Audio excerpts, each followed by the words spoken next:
taala wabarakatuh.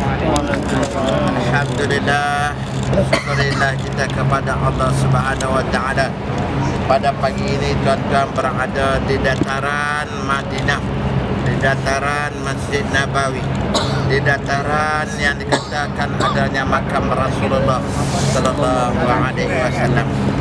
Dan juga di sinilah bermulanya sejarah Islam, di sinilah bermulanya perkembangan Islam yang dikatakan Yasrib.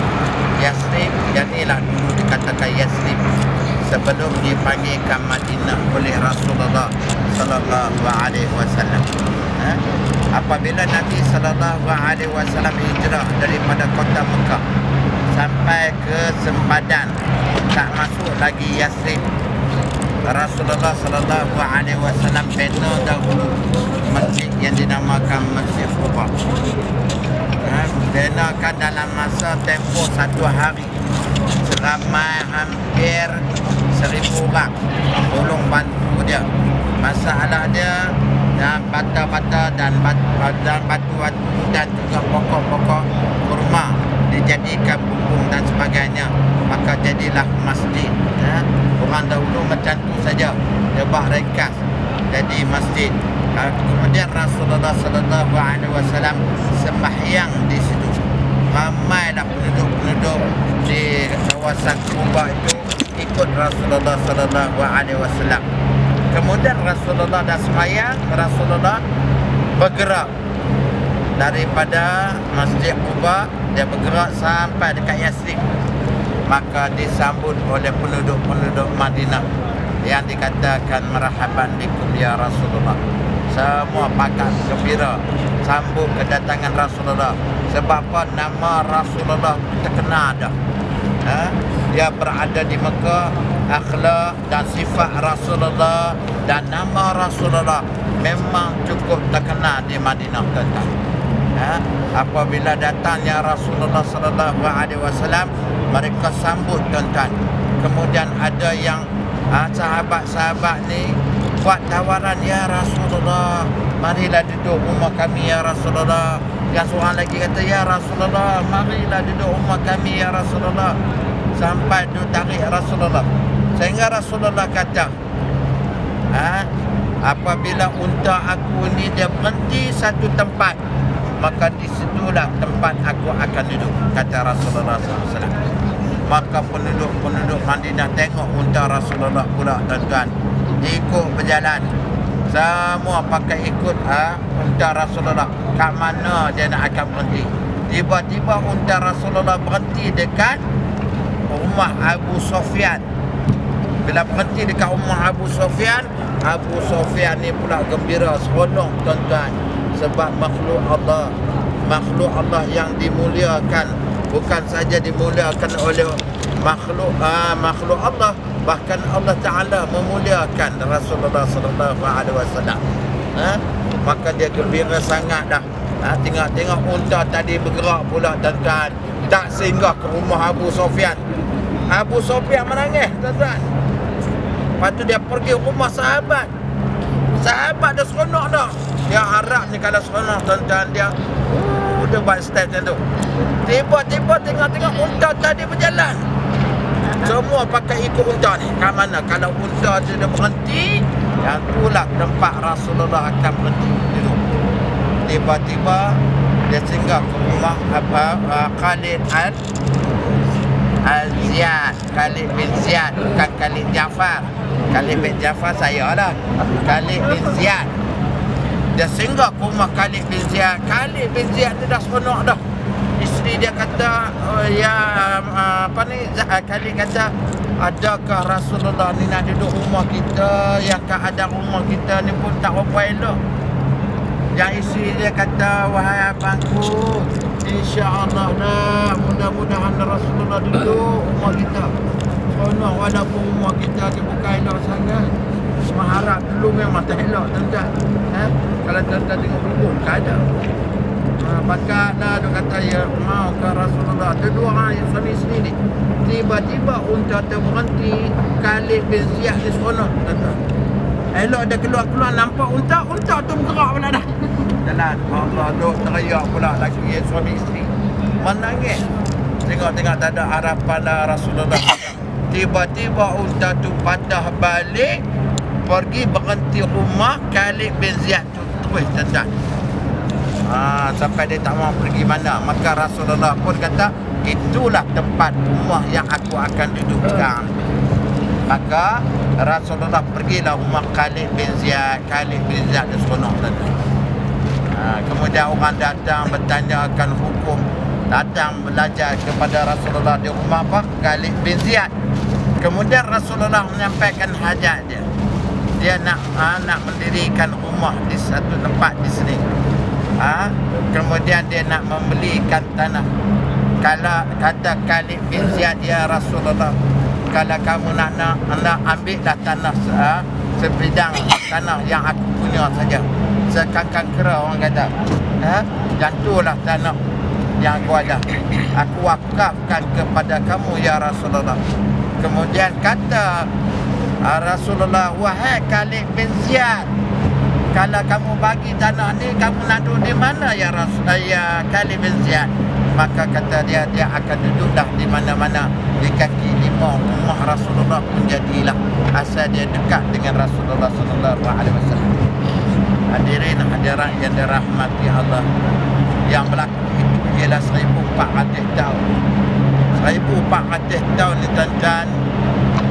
Khalid bin Ziyad ni pun dia tak sangka yang Rasulullah sallallahu alaihi wasallam dirikan rumah Aisyah di situ. Kemudian dia pun ibadah di satu tempat ibadah tu. Bila dia semayang, maka penduduk Madinah ni datang ramai-ramai tengok apa Rasulullah buat, mereka buat. Tuan-tuan, Rasulullah semayang, mereka semayang. Lama penampannya. Lalu Rasulullah sallallahu alaihi wasallam bangun daripada tempat dia, maka dia kata, wahai sahabat-sahabat, aku isytiharkan kawasan yang kamu semayang ni adalah Raudatul Jannah.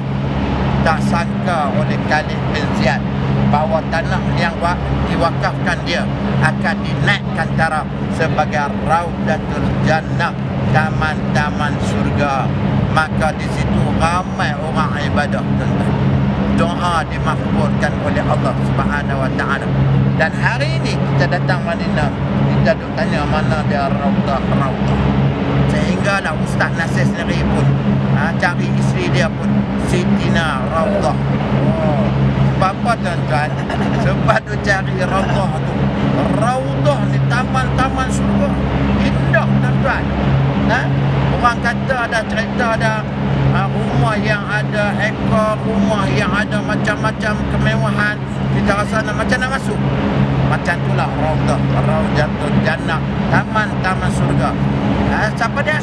Khalid bin Ziyad tak sangka Rasulullah istihar sebagai Raudatul Jannah. Pahala dia mengalir sampai hari ini, seolah-olah Khalid bin Ziyad hidup lagi. Pahala dia jalan lagi kat dia, deras tuan-tuan, laju. Pahala apa? Pahala akhirat. Bukan pahala orang kata DJ, pahala sarkaf. Sarkaf tu tuan-tuan yang tempat DJ duk tempat tuan-tuan. Dia tidur, dia berjalan tokek dia. Dia berlari, semua duit. Tuan-tuan telur masuk duit kat dia. Tanpa berhenti. Dan tu dunia. Betul. Jabatan Pulau Pinang, TOL, tunggu orang lalu ya ambil duit. Tunggu orang lalu ambil duit. Okey, dia duduk saja dan dia masuk. Nampak? Itu contoh ada.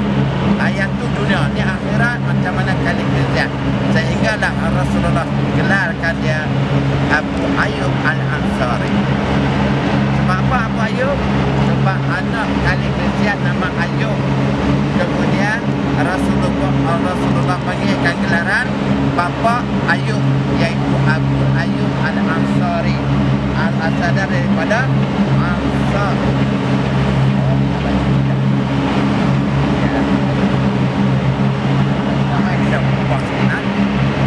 Kemudian hari ini adanya Raudah di sini.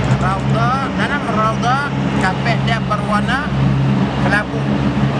Tak lagi yang lelaki saya kamu masuk kawasan dia yang berwarna kelabu. Kemudian yang berwarna merah itu macam apa ni, kapek ni bukan raudhah. Tajam tepi. Yang boleh semayang. Pertama, nak kata masuk dalam Masjidil Nabawi ataupun Masjidil Haram, niat di dalam hati sahaja aku iktikaf dalam masjid kerana Allah Ta'ala. Benda yang cukup simple, cukup ringkas, tapi yang pula pahala 100,000 kebaikan. Nah, kita selalu lupa masuk dalam langkah sahaja aku iktikaf dalam masjid kerana Allah Ta'ala. Sahaja aku iktikaf dalam Masjid Nabawi kerana Allah Ta'ala. Waktu kita buat semayang sunat Tahiyatul Masjid, kalau waktu duha semayang sunat duha dalam tu. Kalau ada peluang rebut. Bagi lelaki ini, dia akan sentiasa buka waktu siang. Malam dia akan tutup dan bagi untuk wanita. Malam ni wanita semua ni tunggu lepas makan. Lepas Isya kita dah makan. Lepas makan tuan-tuan tunggu dekat lobi bawah. Ada ustazah akan bawa tuan-tuan masuk dalam raudhah. Tapi nak masuk tu kena berhati-hati. Duit jangan bawa. Kalau boleh duit simpan di bilik. Saya takut hilang. Kalau boleh tu beg-beg ni kalau tak bawa pun tak apa. Bawa lencana tu ya. Bawa masuk terus dalam apa? Dalam raudhah. Mudah. Takut sakit hilang duit tuan-tuan. Baik. Kemudian kita dalam raudhah tu terdapat apa? Terdapatnya adanya makam Rasulullah sallallahu alaihi wasallam. Adanya makam Sayyidina Umar. Ada makam Sayyidina Abu Bakar. Aisyah dimakan di mana? Aisyah di Baqi'. Jauh sikit daripada itu, 50 meter daripada rumah Aisyah sendiri. Apa yang ada di Baqi'? Termasuklah adanya para syuhada, termasuklah adanya para ulama, alim ulama. Imam Malik ada di situ. Imam Malik siapa dia? Guru Imam Syafi'i. Dalam raudhah yang boleh baca kitab dalam raudhah ni ialah Imam Malik. Satu iktiraf yang cukup tinggi tu. Imam Malik saja boleh baca kitab kupasan hukum dalam mana? Dalam raudhah. Termasuk dah Imam Syafi'i menggantikan guru dia dalam raudhah. Lepas tu tak ada siapa dah yang boleh baca kitab dalam raudhah. Yang ni semua di luar tuan-tuan. Yang tu iktiraf yang cukup hebat Imam Syafi'i dan Imam Malik. Dan juga di situlah juga adanya makam Ibrahim anak Nabi Muhammad sallallahu alaihi wasallam. Inilah kawasan. Dahulu dia ni adalah taman-taman kurma saja ni. Taman kurma, kebun ni. Lepas tu pula yang tu adalah raudhah tadi tu adalah rumah tanah Khalid bin Ziyad Abu Ayyub Al-Ansari. Tu tanah dia. Kemudian yang tambah belakang ni adalah rumah adalah tanah anak yatim diorang. Dia nak wakaf kepada Rasulullah. Rasulullah kata, wahai kamu ni adalah anak yatim, tanah apa benda? Maka aku beli tanah kamu. Dia beli tanah anak yatim, kemudian dia tambah luas sikit. Dan ni kata Rasulullah, kalau ditambah lagi luas, maka dia tetap juga Masjid Nabawi. Walaupun satu kota Madinah ni tuan-tuan, maka dia tetap jadi Masjid Nabawi. Dan itulah raudhah. Dan di situ juga adanya pintu Jibril alaihi salam. Jibril akan turun sampaikan wahyu kepada Rasulullah. Sekali lagi saya cerita, saya tunjuk kepada tuan-tuan. Dalam raudhah itu pula terdapat juga tempat mihrab ataupun tempat orang membaca khutbah yang diperbuat oleh seorang perempuan buat tempat mihrab tu bagi kepada Rasulullah. Tidak Rasulullah baca khutbah di atas pokok taman kurma. dah lama dah baca, kemudian dia tengok-tengok takkan duduk dalam taman kurma tu saja, lusuh dan sebagainya. Lalu dia buat tawaran, ya Rasulullah, aku ni tukang kayu, maukah aku buat mihrab kat kamu ni, tempat baca khutbah? Rasulullah tak kata apa pun. Akhirnya dia buat siap, dia bagi kepada Rasulullah, dan Rasulullah naik di atas tu baca khutbah. Bila dia mula baca khutbah, menangis pohon kurma tadi. Allah Ta'ala buka hijab, semua pakat dengar pohon kurma menangis. Terisak-isak. Manusia mencari-cari mana dia, siapa dia yang menangis ni. Tengok kawan-kawan tengok-tengok tak ada pun. Mereka perhati betul-betul adalah pohon kurma sedang menangis. Sebab apa? Allah Ta'ala buka hijab. Kita pun hari ni kalau Allah Ta'ala buka hijab, kita nampak macam-macam. Dan ni Allah Ta'ala buka hijab, semua pakat dengar pohon kurma menangis. Maka berhenti Rasulullah daripada membaca khutbah. Dia kata, wahai pohon kurma, kenapa kamu menangis? Kata pohon kurma, ya Rasulullah, kamu tak mau baca dah khutbah di atas aku. Kamu baca tempat lain dah. Aku rasa sedih. Maka kata Rasulullah, wahai pohon kurma, adakah kamu nak bersama aku dalam surga? Maka kata pohon kurma, ya Rasulullah. Kalau kamu kata ya, bermakna kamu diamlah menangis. Pohon kurma diam. Sebab apa? Jaminan surga. Oh, subhanallah. Rasulullah jamin kita ni surga. Maka hari ini adalah orang kata mihrab tadi, tapi telah diubah suaikan 2, 3, 4 kali di zaman Abdul Aziz. Di zaman Umar bin Abdul Aziz diubah suaikan. Dan juga ada satu tempat mihrab, tempat Rasulullah sentiasa sembahyang. Kalau tuan-tuan masuk dalam raudhah, dia ada bulat macam ni. Kemudian dia ada dalam lekuk dalam tu. Yang tu orang paling berebut. Kalau tuan-tuan pergi yang tu, tuan-tuan berebut. Kadang-kadang payah dah dapat. Sebab apa? Aisyah akan sentiasa tabuk minyak wangi dekat tu ketika Rasulullah sembahyang. Dan dalam raudhah tu pula terdapatnya 4 tiang. Tuan-tuan akan nampak tadi 4 tiang. Di situ pula akan adanya bara di atasnya, dan muazzin tu akan azan tiap-tiap waktu atas tu. Dan Allahu Akbar di azan. Itulah tempat asalnya Bilal bin Rabah azan. Bilal bin Rabah tu dia naik atas tu ya tuan-tuan. Dia azan sampai langit yang ke-7. Suara dia tuan-tuan, subhanallah, Bilal bin Rabah dia azan. Sebab apa? Ikhlas hati. Dia azan ni tuan-tuan sampai langit yang ke-7. Sampai para malaikat turun ke bumi. Allah tanya, ya Rasulullah, siapa azan tadi? Dia kata ada seorang hamba Allah minta nak azan. Sebab suara dia sedap. Orang dia puji dia, kata suara dia sedap. Kalau hang ganti suara Bilal bin Rabah ni macam mana sedap. Dia pun minta ke Rasulullah. Rasulullah bagi waktu subuh sekali. Para malaikat turun tuan-tuan, bertemu Rasulullah. Ya Rasulullah, azan dah waktu subuh tadi. Azan? Siapa azan? Dia kata seorang bulan tu nak azan. Tak sampai pun kepada langit yang ke-7. Selalu kami dengar Bilal bin Rabah azan sampai langit ke-7. Subhanallah. Suara orang kata keikhlasan orang yang kuat amal ibadah kepada Allah. Dia azan kat mana? Dalam raudhah. Tu kalau tuan-tuan masuk dalam raudhah, tuan-tuan boleh dapat dekat tiang tu pun jadi dah. Tiang tu pun orang rebut penuh.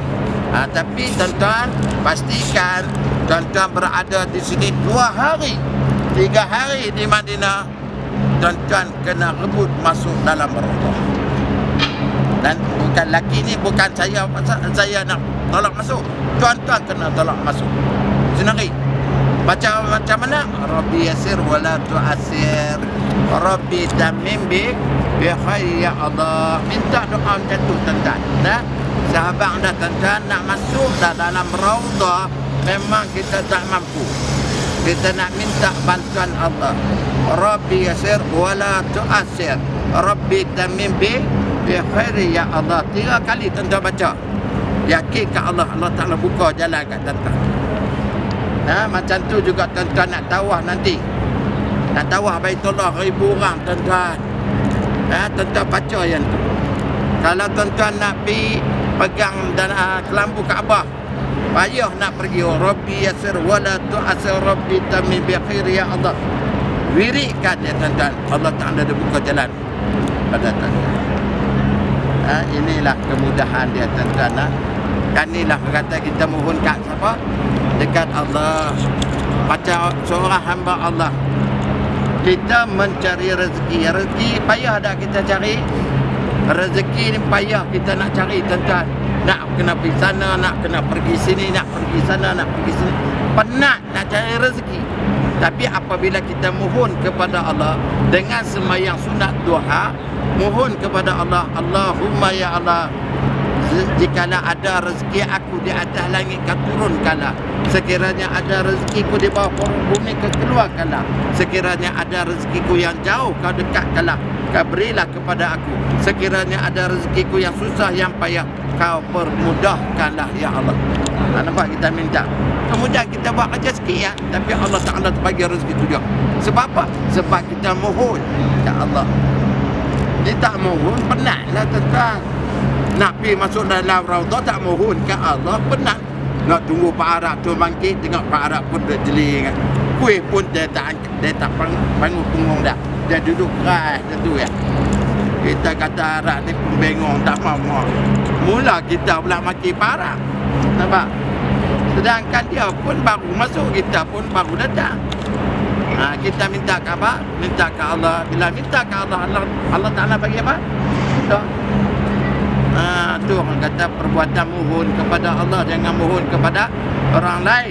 Iyyaka na'budu wa iyyaka nasta'in.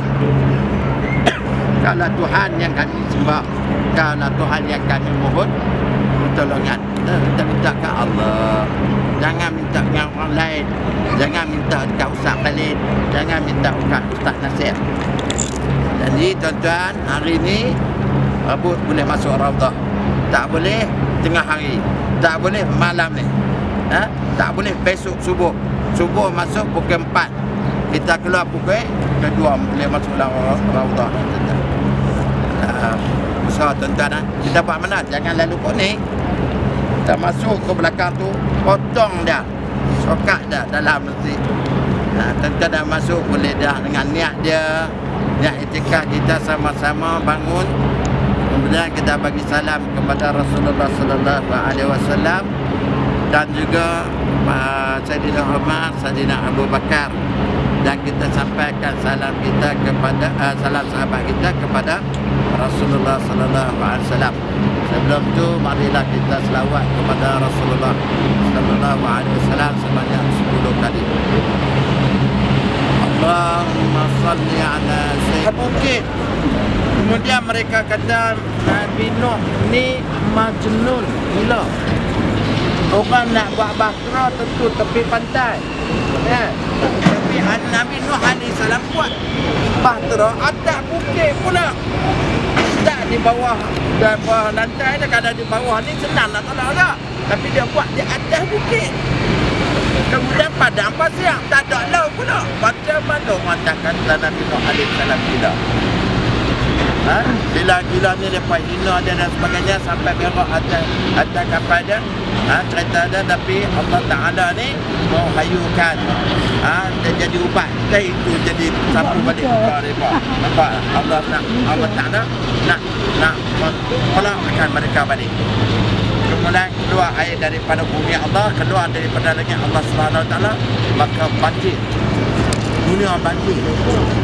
Bila banjir ni, Nabi Nuh AS ni naiklah dengan binatang, dengan umat-umat dia apa semua. Lepas tu belayar.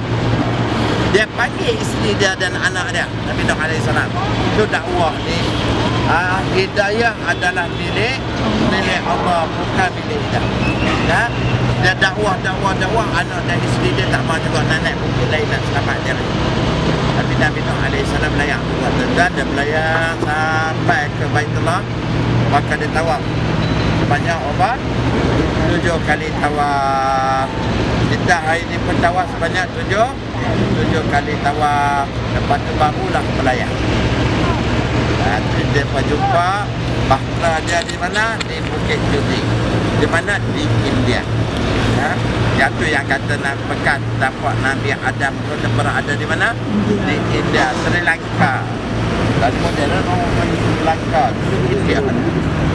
Tu yang kata ke India ni nak kata adalah umat yang macam awal terima Islam. Itu dia yang Malaysia pun kebanyakan ya India tak. Itu yang kita ada apa? Dia punya apa? Dia punya apa? Yang tokoh-tokoh tu candi. Dan dalam sejarah tu Islam bahawa bila datang semua orang Malaysia tu semuanya imigran.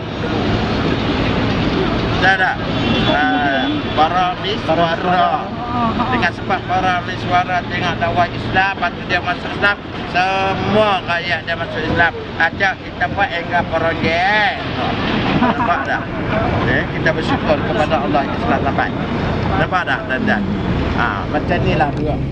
Kemudian apabila lapisan-lapisan zaman tuan-tuan, Kaabah untuk yang nak menina balik Kaabah ialah Nabi Ismail dengan Nabi Ibrahim balik dibina balik. Tu Nabi Ibrahim AS ambil satu batu, Nabi Ismail ambil daripada batu daripada Bukit Safa dan Bukit Marwah yang kita duduk naik bersaing. Kemudian Nabi Ibrahim AS duduk dalam atas satu batu, dia akan letakkan batu tu di atas. Mula dia susut tengok macam mana nak buat. Nak panjat tangga tak ada kering macam ni. Tapi Allah Ta'ala bagi dia duduk kat tu, dia berdiri, batu ikut. Kat mana dia nak. Tu dia boleh susut tinggi. Dulu asalnya Baitullah tu 4 segi betul. Atau main zaman untuk terbakar pernah Baitullah. Pernah terbakar, kemudian di zaman Muawiyah pula dibina balik. Tu Kaabah tu terbakar untuk bina balik. Lepas tu ada setengah tak mau ubah, takut jadi apa-apa. Setengah kata boleh ubah tiang dia apa semua. Bila ni dia punya kedudukan Baitullah tu lari sikit dah. Tak tahu, tapi macam asal. Kemudian Allah Subhanahu Wa Taala kata, wahai Ibrahim, kamu suruh manusia supaya datang ke sini. Kata Nabi Ibrahim, wahai Allah, macam mana aku nak sembuh sedangkan suara aku tak boleh sampai seluruh dunia. Sedangkan yang ni pula padang pasir Sahara. Ada yang tak ada pokok, apa nak main. Itu rahmat Allah. Dengan sebab ada Baitullah, dengan sebab Allah Ta'ala suruh Nabi Ibrahim seru, dia naik di atas Baitullah. Ada naik atas jabal. Dia pegang serban, labbaik Allahumma labbaik. Itu asal kita sebut. Labbaik Allahumma labbaik, labbaik la syarika laka labbaik, innal hamda wa ni'mata laka wal mulk la syarika lak.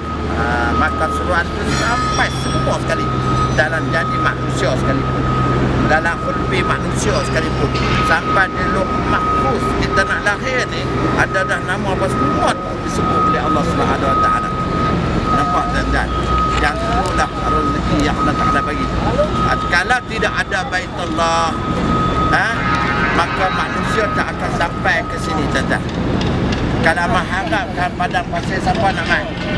Tak main tuan-tuan. Dengan sebab ada Baitullah, dengan ada semua Islam, maka dengan ada rahmat Allah. Itu Allah Ta'ala kata, barang siapa melihat Baitullah, 60 rahmat Allah Ta'ala bagi.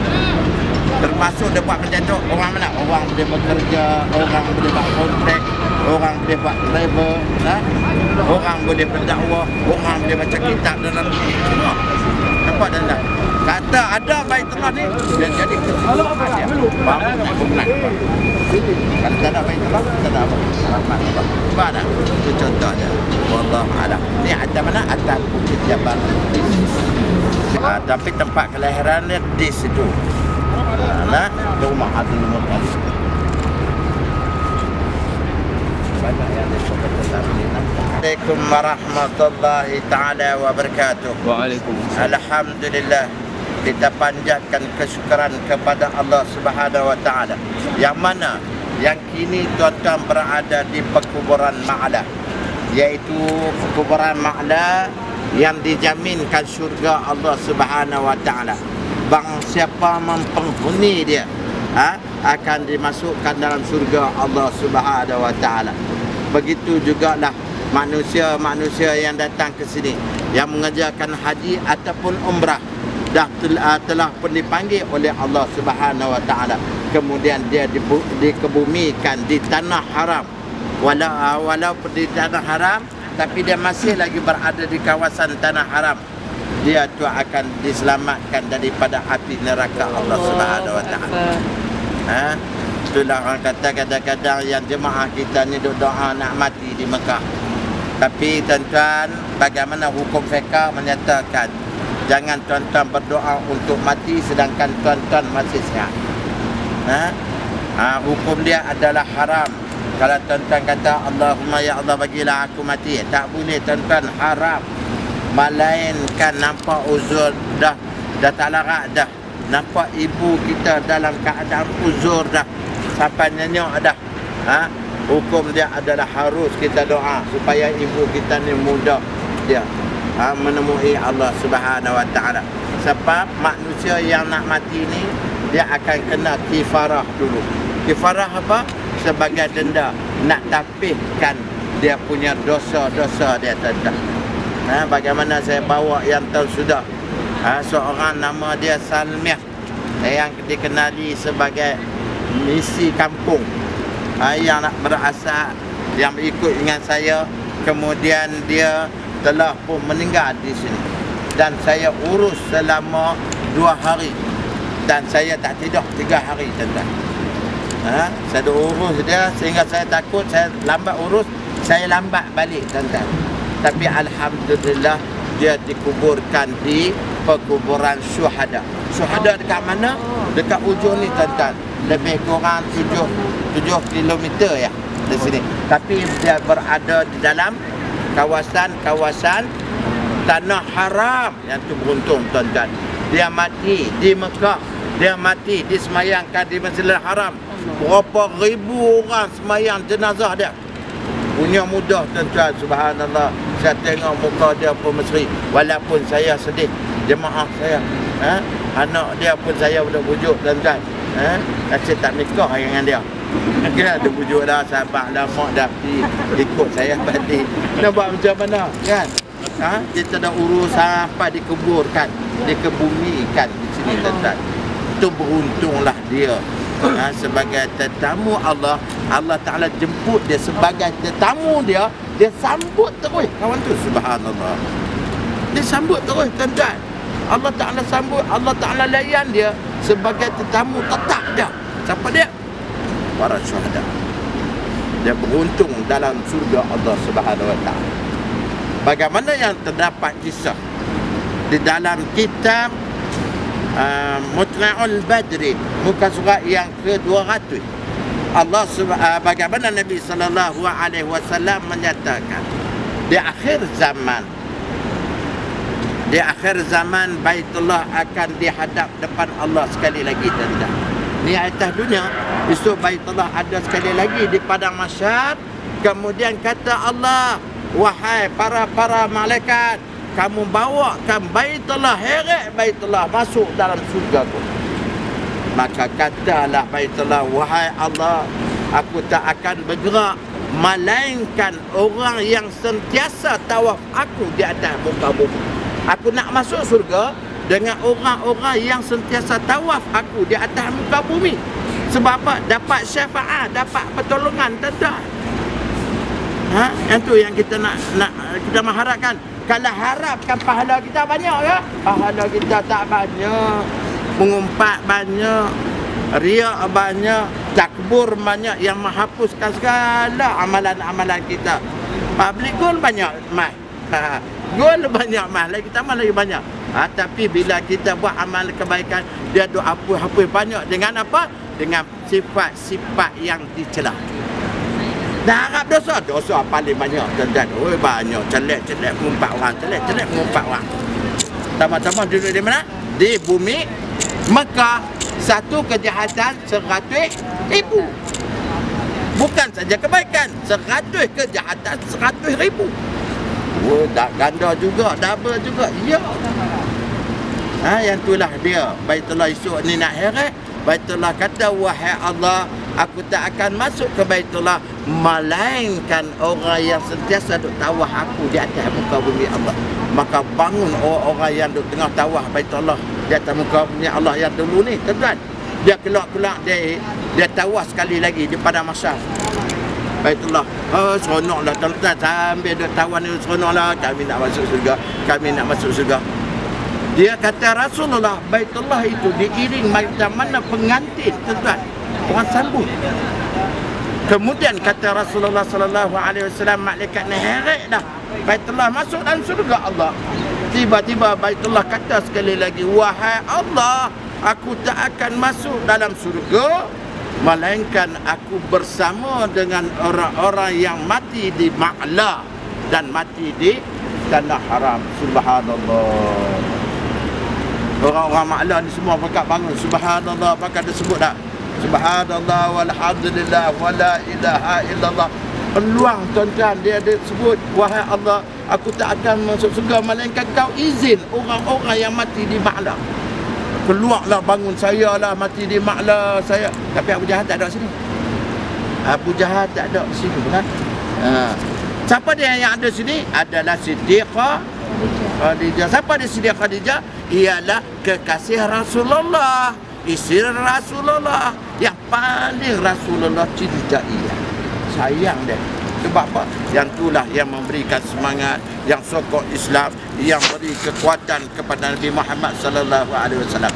Kuat lelaki dengan sebab kuatnya seorang perempuan yang menyokong dia. Kalahnya lelaki apabila orang perempuan tu tak ambil peduli, tak sokong dia, dia akan condemn. Saya abang betul tuan-tuan, isteri saya memang sokong 100%. Abang buat yang ni, abang buat benda baik, abang buat.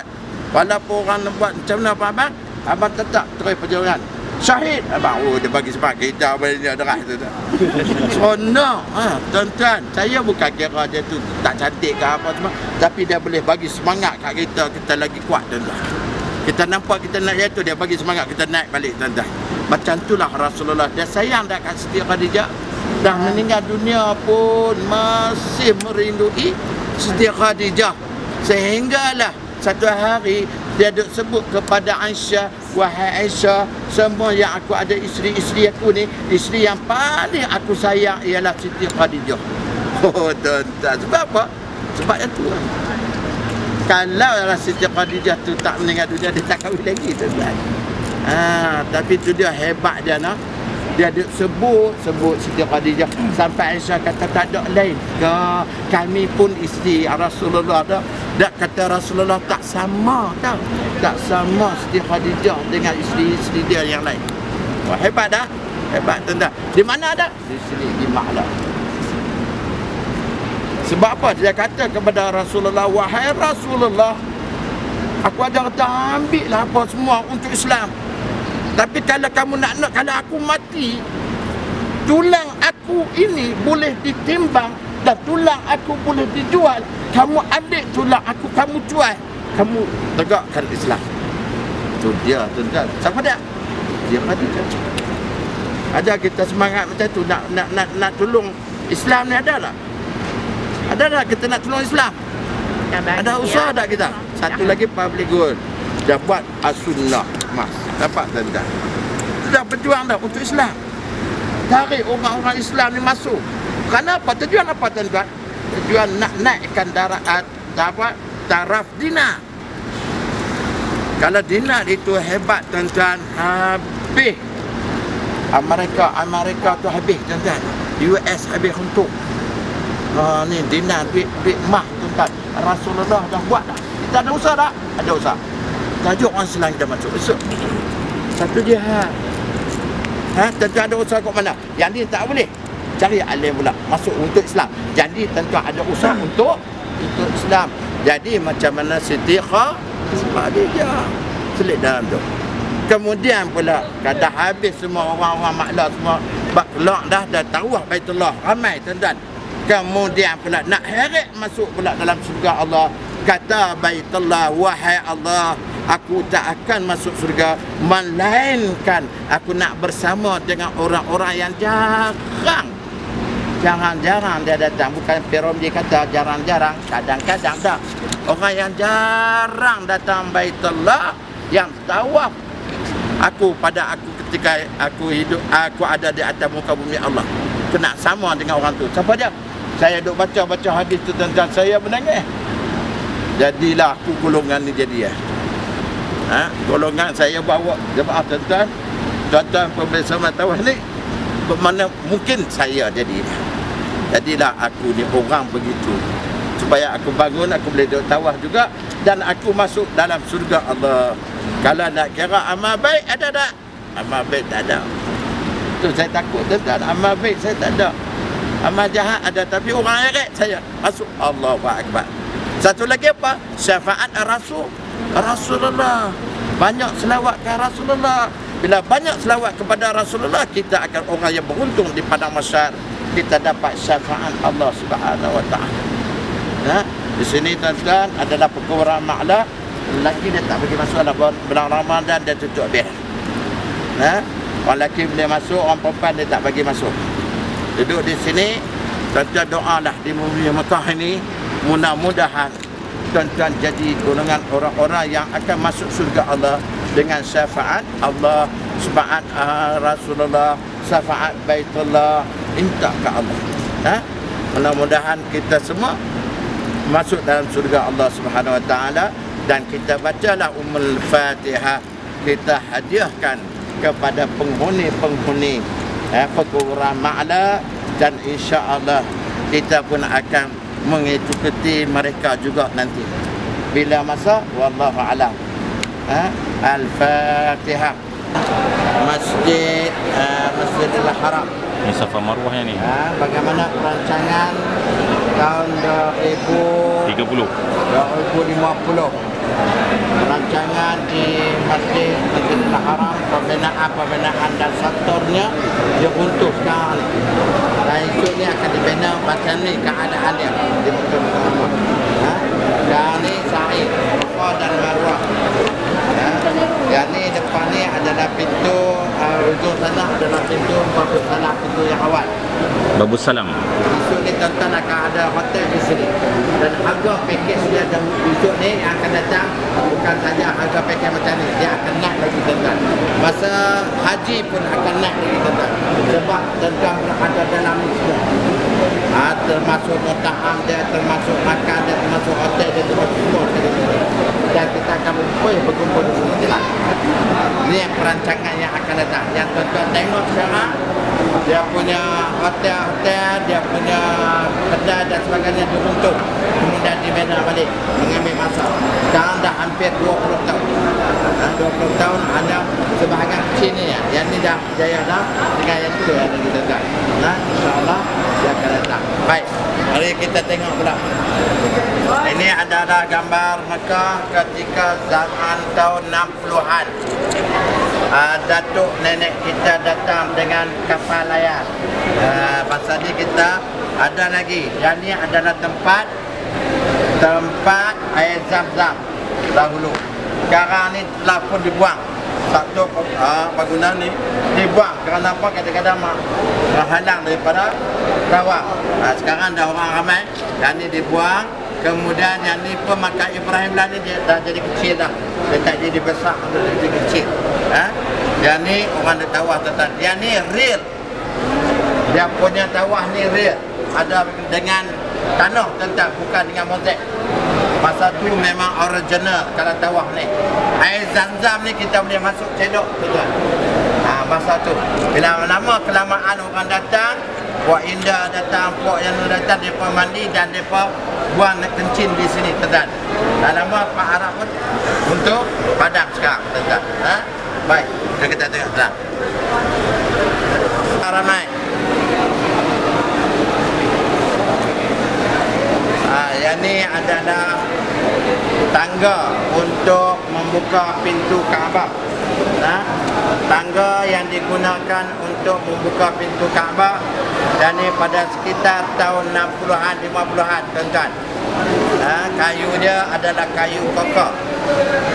Kayu dia adalah kayu kokoh. Apabila mereka nak membuka pintu Kaabah, digunakan tangga ni, ditolak. Dan sekarang telah pun ditukar alat yang canggih, sehingga mereka nak buka pintu, tangga ni akan dikontrol sendiri. Terus rapat tuan-tuan. Yang dapat membuka pintu ni ialah Bani Hashim. Dia punya keturunan Bani Hashim yang hanya boleh menjaga kunci itu saja. Sekarang dia ada anak turunan seorang tu saja, zuriat yang lain tak ada, semua perempuan. Mereka bercadang untuk mencari zuriat dia supaya dia ada cepat kahwin, kemudian dia ada zuriat lelaki untuk memegang kunci Kaabah. Kunci Kaabah tu sepanjang 2 kaki. Dia bukan pendek, 2 kaki tuan-tuan. Dia pusing sebanyak 2 kali. Tu dia hotel tuan-tuan, dia kunci dia sebanyak berapa kali? 2 kali. Kalau Malaysia sekali. Yang ni dahulu ni bila mereka nak buka mutazah, nak buka pintu mutazah, mereka akan tolak ini tuan-tuan.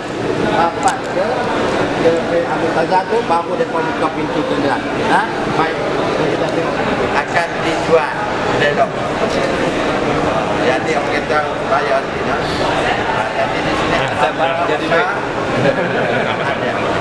Dia tak ada dia tuan-tuan. Sabarang jadi duit apa menang? Jadi kita tengok depan apa ada di sana. Ini adalah pintu asal Masjid Nabawi. Pintu asal Masjid Nabawi pada tahun 60-an. Kemudian ini tahun 70-an. Ditukar-tukar sehingga ada hari ini, ditukar-tukar sehinggalah cantik tuan-tuan. Semua disalurkan dengan tenaga. Ini pintu asal tuan-tuan. Daripada datuk nenek kita datang dengan kapal layar, mereka akan tengok asli. Pintu dia asli, dia punya kedudukan, makam dia asli, semua asli tuan-tuan. Sa'i, Safa dan Marwah pun, Sa'i itu Safa dan Marwah pun real tuan-tuan. Sebab apa? Sebab dia jalan di atas pasir. Pasir lagi.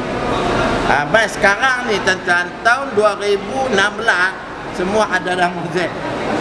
Baik, kita tengok sana. Ini adalah kelambu Kaabah. Kelambu Kaabah ataupun penutup Kaabah. Satu kelambu Kaabah yang dibuat ialah 17 juta SR. 17 juta SR kelambu Kaabah. Masuk lagi. Masuk lagi. Ni harga dia 17 juta. Ditukarkan setiap tahun. Setiap tahun ada 2 kelambu Kaabah. Yang pertama dia berwarna hitam di luarnya dan di dalam dia berwarna hijau. Di dalam dia berwarna hijau. Setiap satu ni warna hijau dan warna hitam. Warna hitam 17 juta, hak yang ni pun 17 juta juga. Hak di dalam dia berwarna hijau, yang di luar dia berwarna hitam. Kemudian setiap tahun diganti, kemudian diproses, dilipat, disimpan di dalam sebuah tong tu. Nampak tong depan ni? Ni tong menyimpan kelambu Kaabah. Mereka simpan kelambu Kaabah di sini setiap tahun. Kemudian tulisan-tulisan begini. Tulisan begini akan dijual. Sebab apa? Sebab yang ni di benang emas, tuan-tuan, benang emas. Benang disalurkan dengan emas. Harga dia berapa? Harga dia ada 15,000, 70,000, ada hampir mencecah 1 juta. Semua sekali. Boleh satu saja 1 juta. Saya dapat sikit yang tenggak. Ada besar duit RM1. Yang tu pun ada RM800. RM800 saja buat kenangan. Yang ni mereka jual kelambu Kaabah tuan-tuan. Mereka jual dengan tulisan-tulisan ni. Siapa yang beli? Wisatawan Arab akan beli. Orang Malaysia tak beli ya. Pancok emas. Pancok emas yang dia buat ni adalah daripada emas 280 gram. 280 gram. Dan nampak pancok mah ni tuan-tuan. Yang tuan-tuan tengok dekat Kaabah, ada pancok macam ni. Itu mah tuan-tuan. 280 kilogram. Allah, silap kilogram tuan-tuan. Banyak tak banyak nah. Kemudian iaitu penambahan yang baru. Penambahan pada tahun berapa? Tahun 80-an, 90-an. Yang buat ni. Dahulu di zaman Rasulullah tak ada. Nah, ini penambahan sebab apa? Berlakunya hujan. Bila berlaku hujan di atas Kaabah, ayat kata Nabi mana? Mereka buat macam ni lah. Tahan pancor dia. Tu kadang-kadang bila berlaku hujan, orang-orang yang tak ada tangan yang turun ayak daripada Kaabah tu, dapat tahan yang tu kena jaga-jaga. Sebab apa? Tak burung ada lah apa semua ada. Kat atas kepala. Itu kena jaga tuan-tuan. Baik. Dan juga ini adalah Muntazam. Pintu Muntazam. Itu apa? Pintu Kaabah. Pintu Kaabah. 2,800 kilogram emas disalurkan di tiang. Dia buat saluran di sini tuan-tuan. 2,800 kilogram emas. Dan ni pintu apa? Yang ni pintu Muntazam, pintu Kaabah. Tenanglah. Pintu orang nak buka Kaabah, ni kunci dia di sini tuan-tuan. Kunci dia ada macam dayang itu tak panjang. Dia buka buat sini, dia buat sini panjang itu. Sini kunci. Dan ni lah saya kata kalau tuan-tuan pergi dekat dengan Baitullah kan Muntazam, macam bergantung di mana? Pintu Muntazam. Pendui dia. Orang Pulau Pinang panggil pendui. Kalau orang Perak kita panggil apa? Pintu apa? Pintu Muntazam. Cari peluang. Kita pergi itu minta doa kepada Allah Taala. Ada pintu rahmat. Baik. Kunci dia yang mana? Itu kita adalah tiang seri, tuan-tuan. Tiang seri ini diambilkan daripada kapal Nabi Nuh alaihissalam. Kapal Nabi Nuh alaihissalam. Tiang apa? Tiang kayu kokak. Payah nak ukur tuan-tuan. Sebab apa? Sebab Kaabah ada 3 tiang seri. Dalam Kaabah dia ada tiang seri tuan-tuan. Tuan-tuan ingat dia hanya satu kotak saja tuan-tuan. Tapi di dalamnya ada 2 tiang. Tiang seri dia ni salah satunya contoh. Itu yang tuan-tuan tawah apa semua, dia ada tiang seri.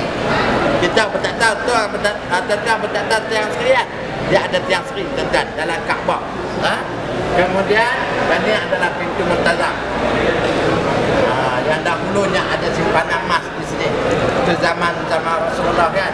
Jangan simpan emas. Baik kelamaan dari pencuri, hari ini dah dikeluarkan dan disimpan tempat lain. Ini adalah cara nak buat kelambu Kaabah dengan bertanun. Tanun jahit sendiri tuan-tuan. Bukan buat dengan kelang. Di sini adalah orang Arab akan berbangga anak mereka bekerja di tempat membuat kelambu Kaabah.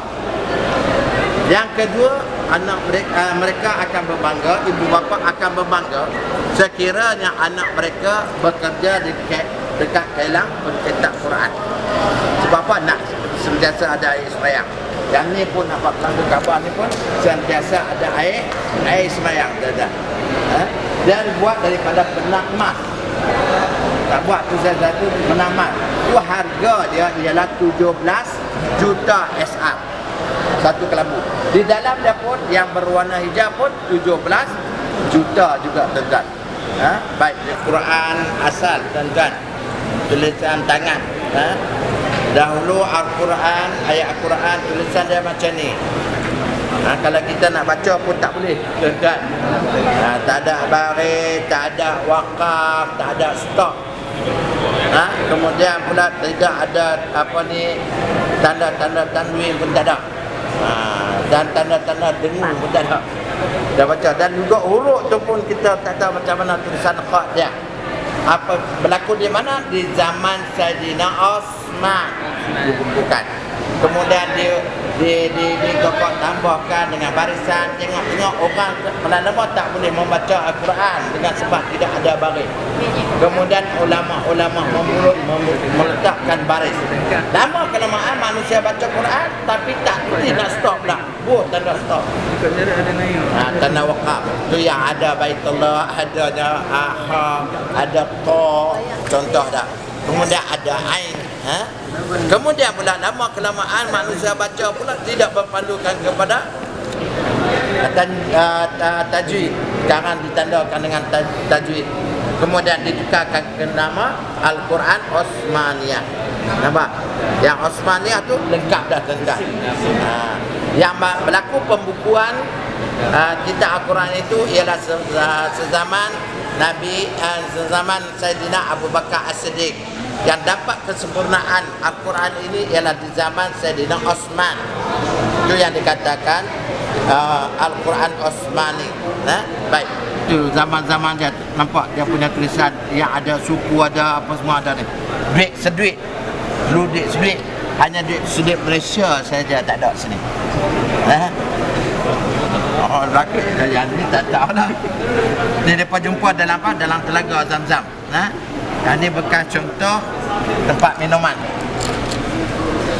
Baik, yang ni adalah telaga Zam-Zam. Bagaimana Nabi Ibrahim alaihissalam dan Nabi Ismail alaihissalam telah pun membina balik kata telaga Zam-Zam yang mereka jumpai air tu kan. Kemudian mereka bina balik telaga ni bagi elok. Kemudian tertutup, hilang dalam sejarah juga. Kemudian dijumpai oleh Abdul Muttalib balik dia punya telaga ni, sebab dia mengikut kisah yang lama. Kata di zaman Nabi Ibrahim adanya telaga Zam-Zam, telaga air yang cukup bagus, cukup baik. Kemudian dia pun mohon kepada Allah Ta'ala supaya bertemu dengan air Zam-Zam. Itu yang digambarkan apabila ada burung berada di dekat tanah tu, maka di situlah kamu korek, maka akan adanya tanda telaga Zam-Zam. Apabila dikorek dijumpai telaga Zam-Zam ni balik tuan-tuan. Baik. Air mata Zam-Zam ni akan penuh sepenuh-penuhnya di mana di bulan Zulhijjah, iaitu musim haji. Air ni akan penuh sampai ke atas. Air tu 7 juta orang ambil air Zam-Zam, tak habis. Kemudian air mata dia daripada mana? Air mata dia yang paling laju ialah daripada Baitullah. Air mata tu mai daripada Baitullah. Kemudian mereka buat kajian, mereka cari air tu tapi tak ada. Tak tahu ke mana. Tapi dia mai ke arah Baitullah. Kemudian yang kedua daripada Bukit Safa. Yang tuan-tuan tawaf tu. Daripada Bukit Safa pun air datang, dan Bukit Marwah pun datang air dia, punca dia. Ini dia telaga Zam-Zam. Tuan-tuan tengok laju tak laju air dia. Air dia macam tu. Macam air terjun tu. Dia boleh penuh sampai ke atas. Panjang dia tuan-tuan, bukan dia terlalu dalam dah. Lebih kurang dalam 20 kaki ya. Dengan Zam-Zam ni, tapi dia boleh menampung 7 juta orang. Lepas tu yang datang umrah bawa balik lagi. Banyak dah tuan-tuan, banyak. Penduduk kampung semua ambil ayat Zam-Zam dia. Ayat Zam-Zam dibekalkan kepada Masjid Nabawi lagi, Madinah lagi. Banyak tuan-tuan. Inilah kelebihan air Zam-Zam. Tu kalau tuan-tuan buka puasa dengan air Zam-Zam, tuan-tuan minumlah banyak mana pun, perut tuan-tuan tak akan jadi bengap. Tak, pula Pinang kata bengap. Tapi dia ni padat tuan-tuan. Tuan-tuan minum dia jadi padat. Elok, syok tuan-tuan.